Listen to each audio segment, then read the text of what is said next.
What's going on, everybody? Welcome to Lakers Central. I'm Alex. That is Vinay, and we are with you even on Christmas Day to talk about the Mavs and Lakers pregame. So, Merry Christmas to all. Merry Christmas to you, Vinay. Happy holidays. How are you doing today?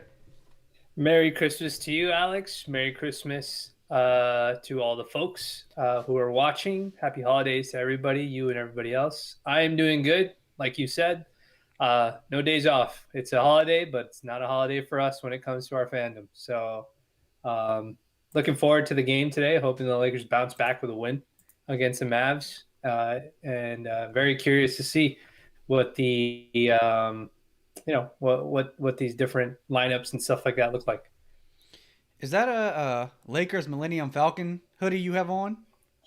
Yes, my sister-in-law knows I really love the Lakers, obviously, and she also knows that I love Star Wars. So she made me um, a Millennium Falcon.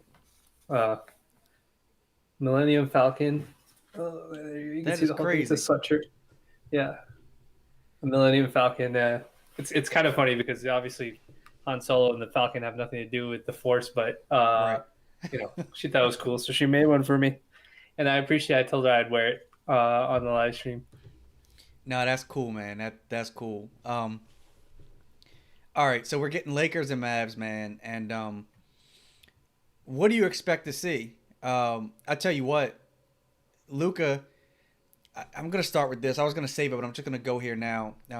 Okay. Luca doesn't play a lot of defense, and I think the NBA, the fans and commentators point out other players that don't play defense, but for whatever reason, I don't think that kind of gets glossed over with Luca. Uh-huh. And I would love to see LeBron and Dennis Schroeder just go at him and make him work because I don't think he can guard either one of those guys. But what are your thoughts on that? Yeah, I mean, even Luca's defense aside, like they're playing the Mavs today are going to be playing shorthanded. I don't think Porzingis is back for them. He's probably, I mean, he's the guy that they like to play as that floor spacing five. So I think they've been playing Maxi Kleber in that spot instead. I don't remember if they've been starting him, but they probably have been starting. But it's he's still a floor spacing five, but hopefully if the Lakers are going with the same rotation that they had originally, with Gasol starting, it should Mhm. help because Cleaver's not as much of a threat. Uh, Crossing my fingers that Cleaver doesn't go like start the game off like 4 for 4 or something like that on all Yeah. of his threes or something ridiculous like that. But I that team is actually, I would say, I was watching the Phoenix game. They're a little bit better defensively because they got Josh Richardson instead of Yep. Curry, and they got James Johnson. They got a couple more defenders now, so they'll be more feistier on the defensive end, I would say. Um, but yeah, their star guy is not going to be expending too much energy on defense. He'll try, but attacking him will probably be a good idea for the Lakers, just because you want to wear him down. Like he's that good. Hmm. In that Phoenix game, he was literally getting to the interior of that Phoenix defense the entire time. And part of the reason why he can do that is because the center gets dragged away. But the Lakers do have they do have very good defenders. So I'll be curious to see how that defense works out. The main thing I'm actually interested to see is how many minutes Horton Tucker and Caruso get, because when I was watching that Phoenix game, Dallas rolled out Trey Burke, and so they didn't play Tim Hardaway as much as I thought that they would, but they played Trey Burke and who's the other kid? Jalen Brunson, the guy from Hmm. Villanova, I think that's where he's from. They played both of those. Those guys are two tiny, like smaller guards. Hmm. So like it would be like less of a Kuzma minutes assignment game, Right. unless Kuzma's on like Luca or something like that. And it would be more of a Taylor Horton Tucker, Alex Caruso, KCP, like the Dennis Schroeder, the smaller guard kind of guys. Right. So I thought it was really really. I think it'll be a really interesting way to see how Vogel rolls these matchups out. Now I'm curious to see. There's a lot of comments about Marcus Gasol saying that like because he was in foul trouble, he wasn't able to get into an offensive flow and stuff like Hmm. that. So I'll be very curious to see how all that stuff sort of works out in the rotation tonight. So speaking of Gasol, a lot of fans already after one game bench Gasol, put Trez in the starting lineup, or move AD to the five. We have to sign a more athletic big just after one game. Do you think it was just a foul trouble issue that Gasol looked slow out there in game one? Yeah. So I think it was a little bit of him getting his legs underneath him, but I think it was also a matter of just like him, like you could see like his brain processing a little bit. Like sometimes with certain players and stuff like that, when they're getting newly acclimated, the guys that are already very, very smart and very comfortable. On the defensive end, it's the speed, the turnaround Mm-hmm. of that integration takes a little bit longer. And I thought there was a lot of things where he had to sort of read and react based on what was going on with his teammates, and that's why he struggled a little bit when it came to that. The fouls, I didn't think too many of those fouls were like bad fouls or anything like that. I thought they were good. So it's just it's just a get more reps, get used to what knowing what your player teammates can do and what their limitations are, and then just kind of go from there. Have you seen starting lineups yet? I Because have not seen it, I haven't seen them and either. based on the way Vogel would do it, I would assume they'll be out in about 20 minutes. But I wouldn't be surprised if he just runs the same exact lineup that we ran in the first game. I didn't actually see any issues with that starting lineup, other than like Gasol, like because the Clippers specifically used Ibaka as a floor spacing five. That's why I gave the Lakers trouble. But it also probably didn't help that first shift with LeBron and Anthony Davis, they're still kind of like feeling themselves out and stuff like that. So because of that, it compounded things. It probably made it look worse than it actually is. But if LeBron and Anthony Davis come out looking good, and during the first shift of this game, which they very, very well may, I think LeBron really likes playing Christmas games. It's something that he's enjoyed doing. I think it'll be a different story. But making sure that we're on the same page defensively will be important too as well. We saw, I think, a very good Dennis Schroeder in that first game, especially compared to what we saw during the Mm-hmm. preseason. I think he almost had a triple double, something like 15 or 17 points. I think he had 10 rebounds, 8 assists. Mm-hmm. Um, how comfortable did he look to you in game one? I thought he looked great. I thought he was one of. I'm curious to see if he continues that sort of effort. Um, I thought he looked really great. I don't think Dallas has the wing defenders of the same caliber of as a trio of Pat Beverly, Kawhi, and Paul George. So I'm going to be very curious to see how he does. In theory, I mean the Lakers kind of walloped Dallas last year outside of like half of one game, which the Lakers ended up getting blown out at home. And I think that was a game without LeBron, if I'm not mistaken. But the Lakers are pretty in tune with how to defend Dallas, and Dallas's offense is very kind of one person centric, Yep. like Houston's offense was. So a lot of the core principles of their defense will still be there. So um, I think Dennis will be a refreshing difference from what happened last year, because last year that was one of the problems that we had. Like guys like Dorrell Wright would start like lighting it up off the bench against the Lakers and stuff like that, and the Lakers couldn't keep their offense going at the Mm-hmm. same time. So again, this may be a situation where we see the Lakers defense or Lakers offense that comes off the bench like hold the lead, preserve the lead, extend the lead, that sort of thing. So again, we just got to wait and see what it looks like, but it should be a good sign. This team isn't as they don't have. I mean, they have Boban, but I'm sure I don't know if they use him the same way that the Clippers use Zubac. So I'd be curious to see what happens.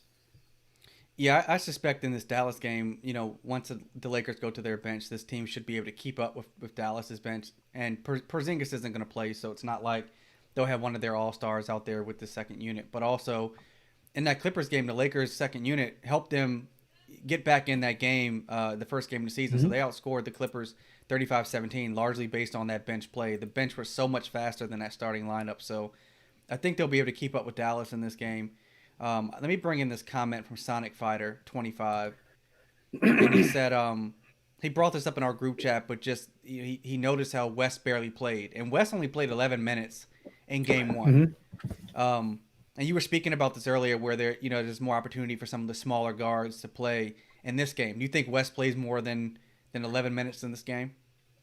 Yeah, I think he probably has a good chance. He was just probably getting really overwhelmed by Kawhi, and so the Lakers probably just didn't see a very good matchup for him uh, on that end. And again, it's like an integration thing. Yeah. But against a guy like Luca, against an offense that's less, that doesn't have two guys or three guys that can break you down off the dribble.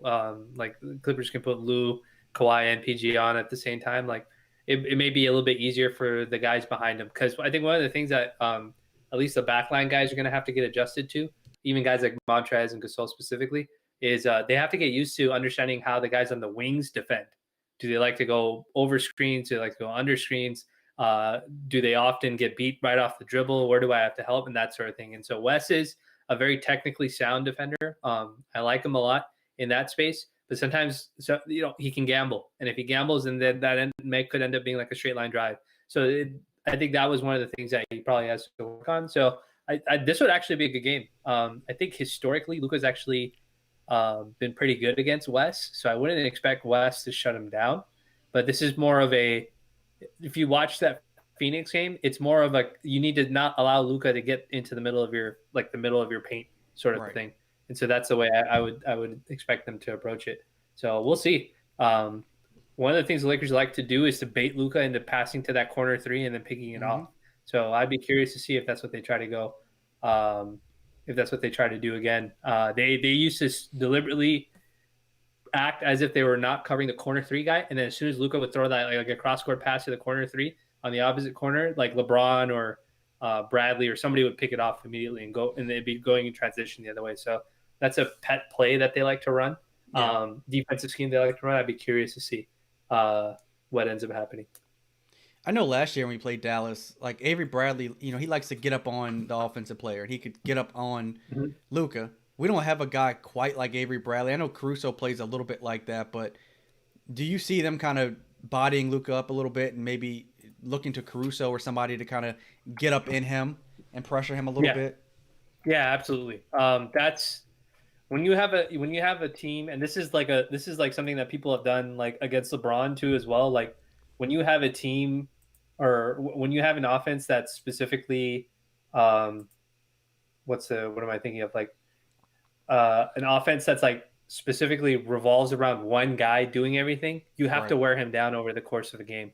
And if it's not somebody who's like, if it's not an offense like the one that the Warriors use for Steph, where he's like off the ball a lot, not this year, but normally he's always off the ball. You have to wear down the legs. You have to wear him down in general. That's been one of the reasons why a team like Houston like burns out continuously. Like Harden always burns out towards the end of the season because it gets exhausting to have to do so much stuff, no matter what sort of conditioning you're in. Only guy I've seen ever successfully win a championship doing that is LeBron. I've never seen anybody else like, and we already know he's on a different level athletically. Right. Yeah, I mean that's kind of what I'm thinking, and I would be all over Luka. I mean, look, he's a really good player. He could certainly go off and have a ridiculous 40-point triple-double game. Of course, so could LeBron, right? But I would be all over him. I'd be pressuring him. The Lakers have the wing defenders to at least throw at him this year, and so I wouldn't so much worry about foul trouble.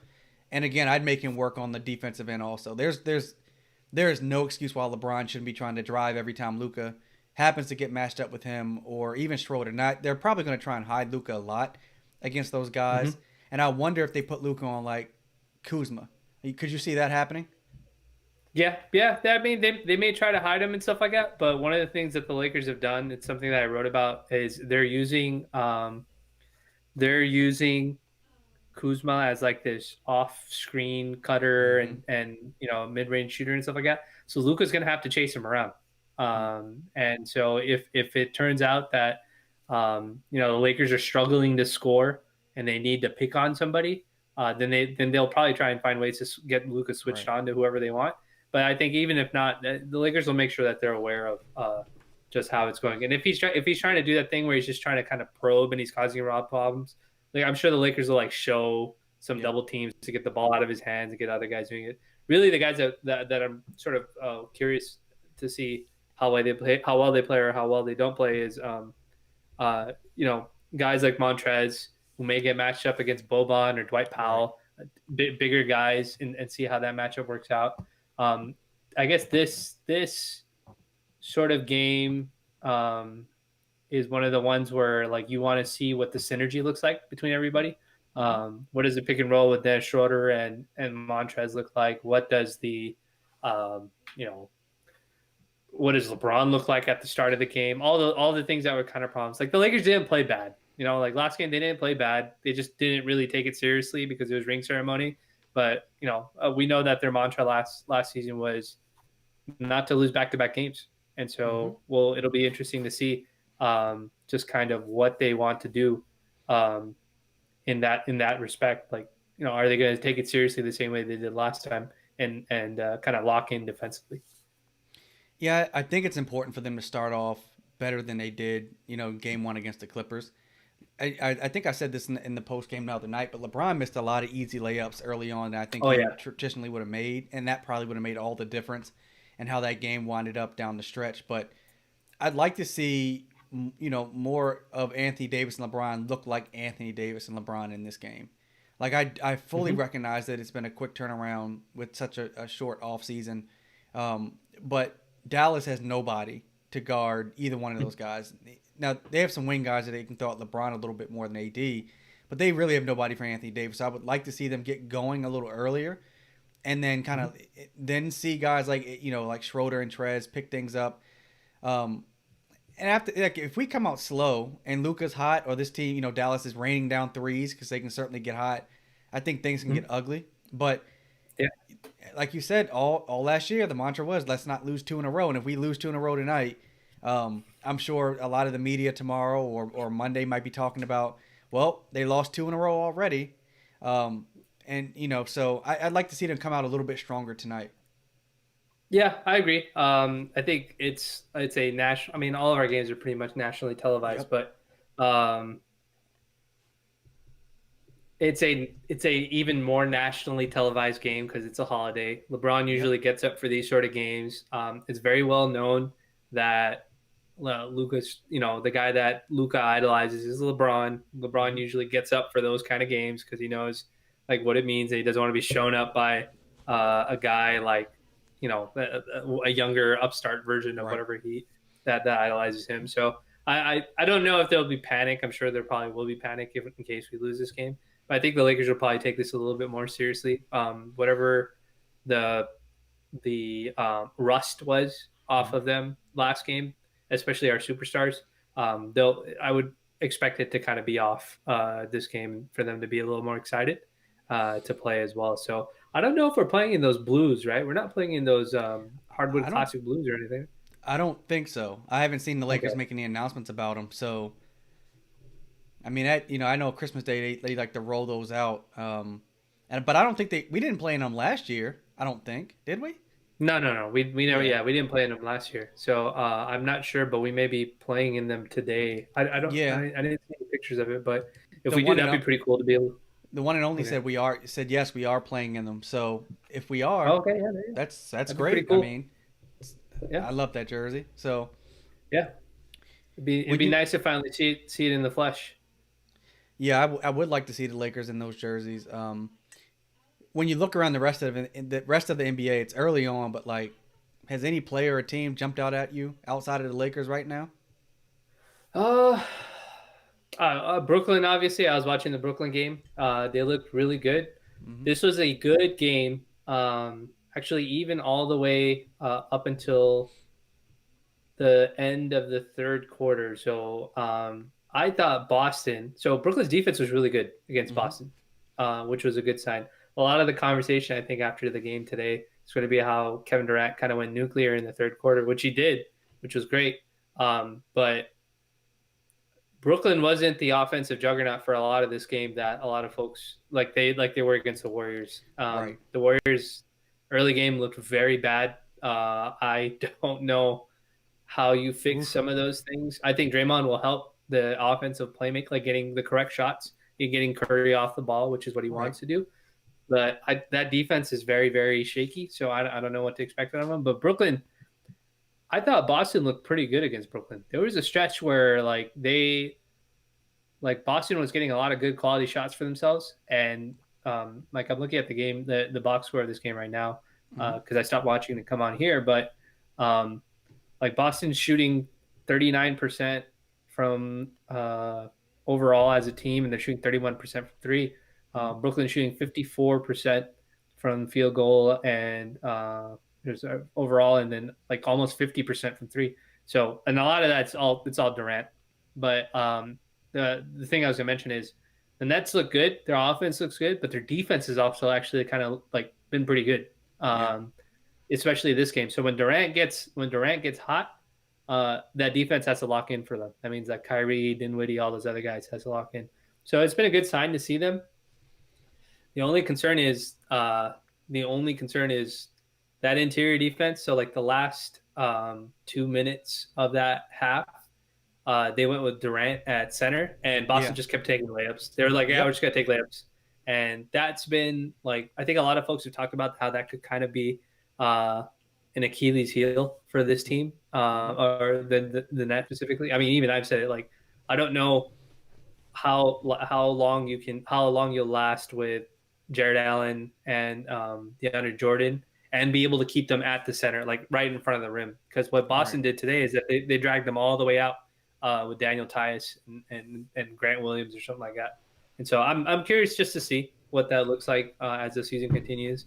Durant has looked good, but Yeah. there was a stretch before that third quarter where he didn't look too great.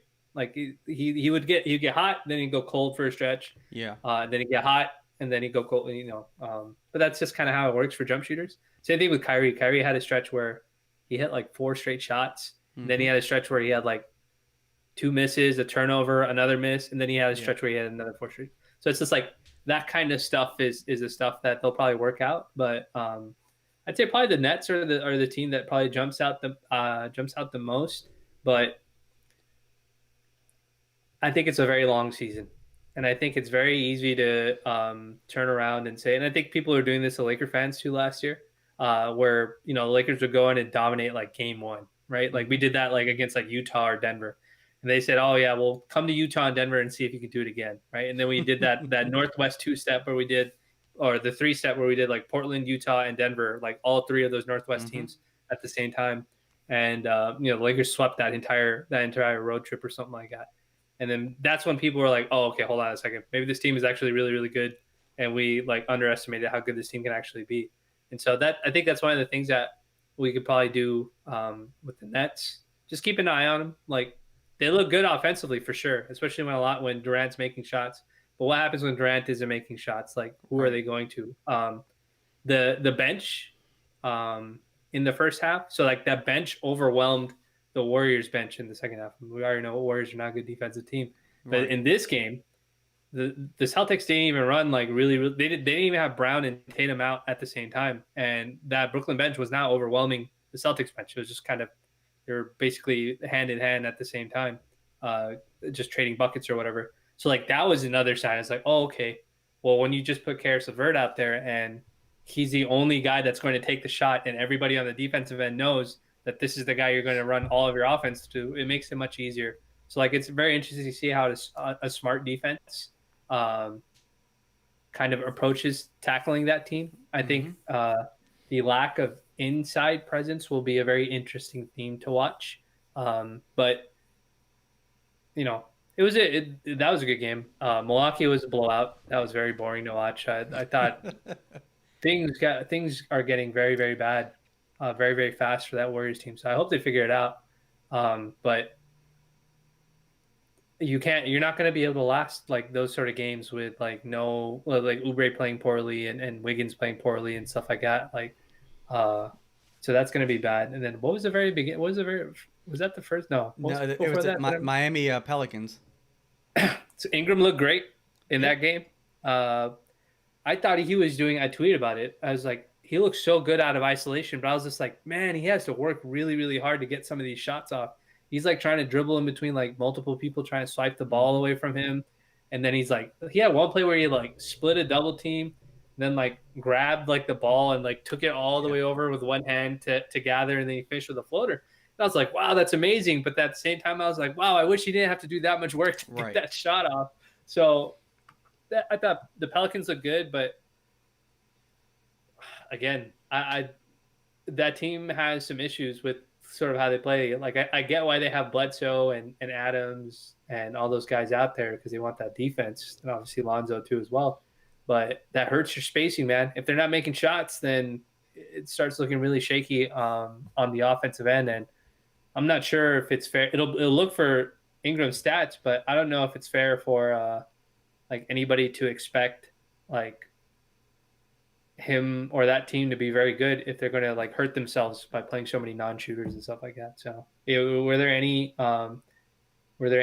teams or like any specific things that jumped out for you from the early games? I mean, so Lonzo's shot looks better, but Mm-hmm. his stat line looked like 2018 Lonzo when he was a Laker. Like he was 2 for 8, Yeah, single digit yeah, rebounds and assists, and I was just thinking, I don't know. I don't know what his career is going to look like. I mean, if you 2 years or 3 years ago, I would have said a Jason Kidd like, not a Hall of Famer, but just like maybe that's who he tries to model himself after, and he just as his career goes on, his 3 point shot gets a lot better. And but I have no idea what's going to happen with Lonzo if he's still putting up those rookie stat lines. Ingram looks good, man. I mean, Lakers fans knew Ingram was going to be a stud years ago. Like we were calling it back yeah, then. That he had all the tools. It was just putting it yeah. all together, gaining some weight. So he looks good. In Miami, I think Miami's for real. Like I don't think that they certainly they benefited from the Mm-hmm. bubble, but like they're not going to fall off the map in the East. They're going to be a competitive team. They should Yeah, be in the top four, and I think that they could get hot again in the East playoffs and be a problem. Um, yeah. I would say Miami. Miami is probably a team. Miami, the Bucks, probably Philly, depending on what version of Embiid we get, a good healthy mhm. version that's in shape versus someone who's just not being serious. I would say those three teams are the teams that I would think give like the Nets some problems Right. because they're good disciplined defensive teams and they have the size to attack you on the interior. So I'd be curious to see how that works out. Man, and then on the West side, just I didn't think Golden State would look this bad. Yeah, Like, I didn't think so either. and in all fairness, like without Draymond and Clay, I mean they were gonna be bad, but Yeah, they look terrible. And I mean, yeah, look, I see that Lakers Twitter is giving Warriors Twitter the business. Like they're just killing them right now. So is LeBron stands is killing Steph stands. I mean, they're giving it to them. Um, I thought that Steph would just go basically James Harden and just have to score 30 for those guys to be great. And it just feels like to me Steph isn't the one-on-one isolation guy that James Harden is, or he he's going to have to do something because they look terrible, man. yeah. But see, the thing is, I like what can you do? Like how much more can you possibly do? Like they're already way over the cap. They're already paying an Yeah, enormous tax. And I mean, to be fair, they played against like two of the top three teams in the yeah. Eastern Conference for their first two games. So that's probably kind of what it is. But I have to see what that team looks like against like maybe like The Bulls. the lower seed. Yeah, like the Bull. Actually, not even the Bulls, right? Because it's like that's a lower end team on the East. Like I have to see what they look like against like the Suns Mm, or even like the Mavs or a team like that. Because if they're struggling against a team like if they're getting blown out by teams like that, or they're like they don't look good against teams like that, like they're in trouble. Like that because those teams are teams that should be like in the bottom half right, of the Western Conference. No, sorry, not bottom half of the playoff standings of the right, Western right. Conference. So if you're getting blown out by the fifth, sixth, seventh, eighth seeded teams in the Western Conference, like now this is a very, very different conversation that we're having, not about Steph, but just about what this team construction is and just Mm-hmm. kind of where they are. And if they're that bad, I would not be surprised if they try to jettison some of those guys like off of their roster midseason, just for the sake of like, look, if we're going to be this bad, we might as well just go for another high pick.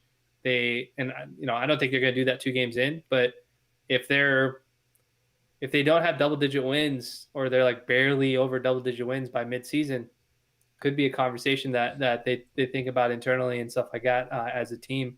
But I think Steph has a lot of pride. I don't think he wants all those L's on his record without him having a say when it comes to it. So it'll be very interesting to see. But these 2 games have not looked good. If that starting lineup does not look good, um, that bench is certainly not coming in to help support them. There's no savior off that bench that's going to help win the game back for them. I will say though, Wiseman looks good. Yes. I like how he runs the floor. He hit a three. I think they look. I like how Wiseman looks. I think he's looked really good. And I'm looking at some of the shots of the Lakers warm ups. I don't see. It looks like Montrez is wearing purple shorts, so I'm not quite sure unless those are just warm ups or something like that in that shot. But sorry, not to change subject, but Yeah, no. I don't know what's going to happen with that team. You know, it's going to be really interesting. But it was a it was a rough watch today, man. That was I don't know. Like I don't think Warrior fans listen to our live streams, but if they do, like I'm definitely not making fun of the Warriors. But that's gonna look really bad. And he is like a big face in this league. A lot of people and things get ugly like that. I don't know. I don't know what quite's gonna happen. So Wiggins and Kelly Oubre haven't looked good, and Oubre's somebody that a lot of Lakers fans wanted, right? And Mm-hmm. I think he would look different on the Lakers because of the circumstances. I don't think Oubre is a Yeah. bad player. I don't even think Wiggins is a bad player. I think his contract makes him look worse than probably he is. But in any case, one of the things I saw today was people pointing out Joe Lacob's two sons are in the front office. Jerry West's son is in the front office, and people saying, criticizing the Warriors for nepotism. It was a few years ago when Joe Lacob said the Warriors were light years ahead of the rest of the NBA. And so I started thinking, I remember when the Lakers started to go down and people started looking Mm-hmm. at our front office and who was there and the inner workings, and I started thinking it looks like the same thing's going to happen to the Warriors if they happen to take a similar fall these next few years. People are going to look when you're on top for an extended period of time, and they were great for like 5 years. Obviously, not as long as the Lakers have been great, but that 5 year run was historical. And Yeah. now that they're down, they're looking for reasons to kick you. And so I don't know what's going on with the Warriors.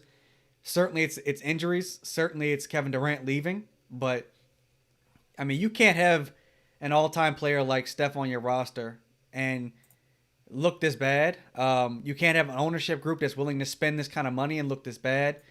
Many people thought Steve Kerr was damn near the second coming of Phil Jackson, and Mm-hmm. his coaching is now being questioned. A lot of people are starting to say, "Hey, it was Mark Jackson that really got these guys coached up and ready to be what they were, and Steve just rolled on in there at the last minute." So Mm-hmm. I don't know what's going to happen to them, but the Warriors were one of the league's bright spots, and now that they're going looks like they're going to be down and out for a little while. Um, the league is probably Yeah. going to look somewhere else. Yeah. So it'll be interesting to see what happens. So we've got some breaking news Oh, per Twitter from Mr. Woj himself. So it looks like the Lakers have begun engaging, and this is verbatim what his tweet says. The Lakers have begun engaging with starting point guard Dennis Schroeder in contract extension talks, and those wow. discussions are expected to pick up again as soon as mid-February. Sources tell ESPN. So looks like the Lakers are looking to have those extension talks done early with Schroeder. So obviously that doesn't, just like Kuzma, that an extension doesn't Right. necessarily mean he's going to be part of the future, but it's probably a good sign that the Lakers are trying to get all the kind of question marks Right. locked in and stuff like that. I think Schroeder would be obviously we know Caruso is not extension eligible, and neither is Taylor Horton Tucker. So I think Schroeder would have probably been the only unrestricted free agent that the Lakers had that they needed to get kind of squared away. So just going to double check to make sure that's true, but And there's that's a good sign, I would say. Trez is still out. I mean, he's an unrestricted free agent next year. We Well, don't know he's what. on a player option, so technically Well, yeah, he's true. still with us. Technically. I had somebody message me and say that we should move Dennis Schroeder and Kuz for Zach Levine, and I said, well, look, excuse me. I said this season the money works because Kuz makes 3 million and Schroeder makes 15 and Levine makes 19 million. Mm-hmm. But I don't know if I would do that. But just after one game, people were saying we should look for somebody else. And to me, it's a good sign that Rob Pelinka, contract extensions that he's now gotten done that we didn't even expect him to get done, like Kuzma, talking to Dennis Schroeder's people to get his stuff knocked out. Pelinka seems to be just wanting to knock all this stuff out. And just because he extends one of these guys doesn't mean they still can't be traded if the appropriate trade comes along. But it just feels like that he doesn't want to have any question marks out there, like you said. He doesn't want to have any guy out there feeling like he's not appreciated. He just wants to get all this stuff knocked out. And even before we got to this particular moment, coming into the season, everyone was talking about what 2021, 2022. Can the Lakers go after someone like Giannis? Well, Giannis is off the table. Bradley Beal Mm-hmm. might still be available a couple years down the road, but it just feels like the Lakers are preparing themselves for if this is what our team is going to look like. This is what our team is going to look like, and if a trade becomes available, then we'll certainly make a move. But I like it. I'm not mad at this at all. Yeah, I like the fact that they're just kind of taking the whole money element out of the conversation in Right. general. I think that's like a good way to go about doing things. Um, I think it's just you don't want it hanging over anybody's head. You don't want to risk, not risk, but I don't think I think the Lakers locker room is one of those locker rooms that's pretty good enough to like manage egos and stuff like that. I think Vogel has shown he's very good at managing that sort of stuff. I think the main thing is just it's very clear that Schroeder wants to be here. It's very clear that he wants to like be an impactful guy on this team. So and he's a good player. He's probably one of the best point guards we've had in a very long time in Yep. terms of talent. And so it makes sense to extend him. I'll be curious to see what the number actually ends up being because he Right. was getting paid 15 mil. Like, is he looking for 20 mil a year? Because like I Oof. wouldn't be surprised if he's okay with just like that 15 mil number. Like maybe he just wants the same number or maybe like 16 mil, something not too much more. Right. Because I don't know if he's played himself into a $20 million player because that's quite a bit. But we'll see what happens when it comes to it. But yeah, I'm on the same boat with you. I'm glad that they're kind of starting to have that conversation and stuff like that. And I'm glad that the Lakers are taking away that part because we don't want the human element to become an issue in the locker room. No, I don't think so. And look, if it's between now and February, we've got what 2 months, and so Schroeder may very well these next 10 or 12 games look great, and if he does, hopefully the Lakers can get him at a favorable number. And over this next period, if he doesn't, he's still a good player. Like I think no matter how great or how bad he looks, I think he's a really good player. He's the best point Mm-hmm. guard the Lakers have had in a pretty long time. So I think Mm-hmm. it's important to lock somebody like him up. I'd be curious to find out how many years he's eligible for and how many years they'd want to go. But also, what this makes me think of is, along with Kuzma, they're locking up these guys who are along Anthony Davis's window, right? I mean, this is what this is Mm-hmm. all about, Anthony Davis's window. And if you can get Schroeder for a good number, and hopefully the cap goes back up a year or a year or two from now, maybe the Mm-hmm. Lakers are in a position to still add some quality talent, on top of still having hopefully a very decent LeBron, prime Anthony Davis, and then guys like Schroeder and Kuzma. So I think that Yeah, this so I'm, speaks to. Go ahead. go. Oh no, I was gonna say I was so I'm reading through what Woj's write up says, and it says that he was originally offered an extension before the start of the season for 2 years, 33 million, so about $16 million a year, $16.5 million a year. That was the most the Lakers were allowed to offer him, a 2 year extension on top of his final year that he has going on right now. And then it looks like now that extension is passed, the amount that they can now offer him is it can start at the minimum of 18.6 million Hmm. and the total deal size can be and I'll just read it. So I Sure. don't know why I'm paraphrasing. I'll just read it for you guys. uh Schroeder, who entered the final year of a $15.5 million contract, becomes eligible to extend that deal for more money and more years, as much as 83 million over 4 years between February 16th through the start of the 2021 off season. So it's like around the $20 million deal. Right. He can add basically 4 years and $20 million if he wants. That sounds like that sounds about right because of his bird rights and how many years he's been in the league. Hmm. So it's he could do that. Lakers could give him up to 83 million over 4 years. But I'll be curious.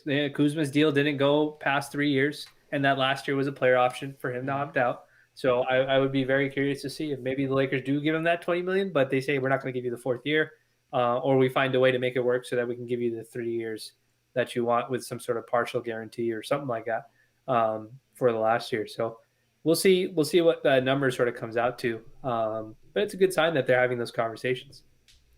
I mean, I think this is where Palinka's time as an agent comes into play, because he's knocking Mm-hmm. all these deals out. He's having conversations. there's nothing is. I mean, it's still early in the season, but there's no this player wants this amount of money. The Lakers won't go there. This player's Mhm. concerned about their next payday. None of that is happening. The Lakers are on top of that, and I think that that's really where his time as an agent shines. So I'm happy that they're Mhm. doing that. And this is a guy where Palinka's detractors can't say, "Well, Clutch is getting it done." No, this is Palinka getting this thing done. Yeah, this is the same. I think his agent is also Giannis's agent, so Mm, this is not a Clutch client. So Palinka has ties to CAA from his previous work and stuff like yep. that. So it'll be very curious. It'll be very interesting to see what that number ends up being. And again, the contract length. If they don't extend past the 2022-2023 season, and it's like a player option or something like that, or an unguaranteed amount, or you know whatever it is, it points more to me that Palinka is looking at 22, 22. There's somebody there that they're looking at in that free agent market, or in that free agency period, that they're Right. looking to recruit alongside Anthony Davis. So be very interesting to see who they go for. But it's good news. I think it's good news for Laker fans that we're getting all this stuff sort of cleared up and stuff like that. And I wouldn't be surprised if maybe we get like kind of a